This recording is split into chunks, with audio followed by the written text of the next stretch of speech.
Okay? It's also a loop. This is an array, or list of data. This is how Grasshopper notates its arrays, which are different than any other programming language. So to begin to understand how data is flowing through these particular wires, you need to understand what this notation means. And that's all I really want you to get out after 3 classes, really. I want you to be able to have control over what this is and what it means. Okay? Grasshopper did not used to have these capabilities. When it originally came out, it was not able to handle lists of data. Well, it handled lists of data, but you could not manipulate those lists. Well, now you can manipulate those lists, and you actually have to.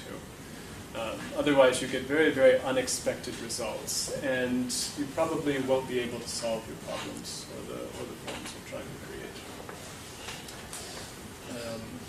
So let's get into talking about what is an array. This is a quote from the Rhino Python primer near the beginning. I think it's quite useful to take note of. Similar to the previous primers, we have the advantage of using, and previous primers means not previous primers in Python for Rhino, but previous primers in Visual Basic. And Danny in the back knows the pain of Visual Basic in Rhino. I think you're very well off not having to learn it. It's a lot more difficult, requires a lot more troubleshooting. Okay.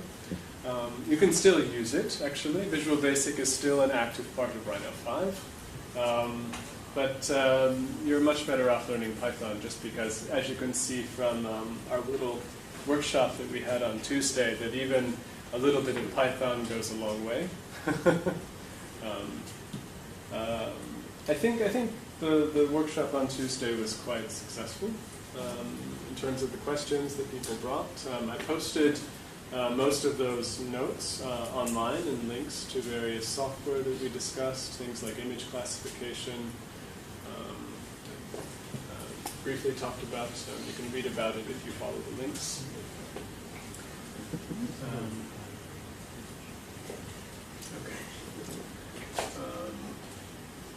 Okay, so previous primers. In many traditional scenarios, programming is taught non-visual, with non-visual examples and difficult to understand engineering problems. For this reason, as well as Python's easy-to-read syntax, we should hopefully be able to bring everyone to understand and write simple programs to help automate and design within Rhino. So, typically programming is learned without geometry. It's usually just math. Okay? But with Rhino, you can actually see the results you get. You can see the error messages that come up when you try to generate those forms.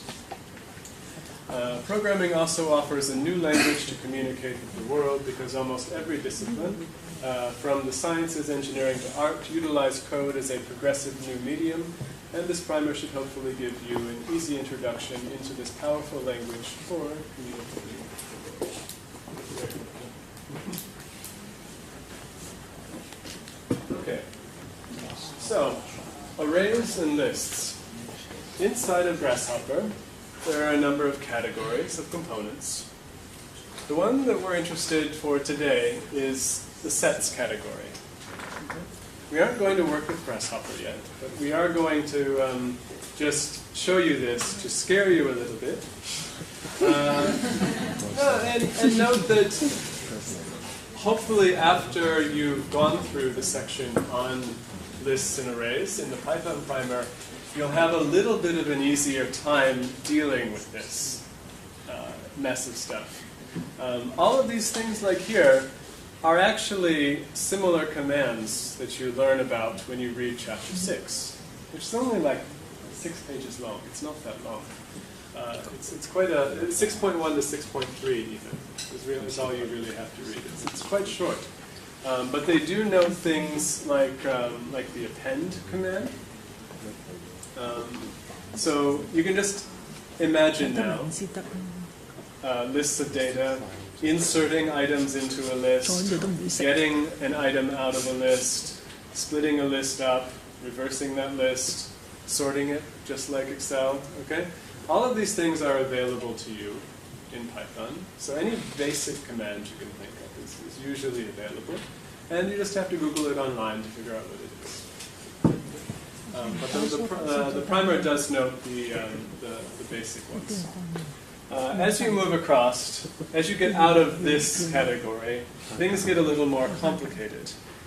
The stuff down here are essentially Grasshopper specific. There are no programming languages that really go into this amount of depth.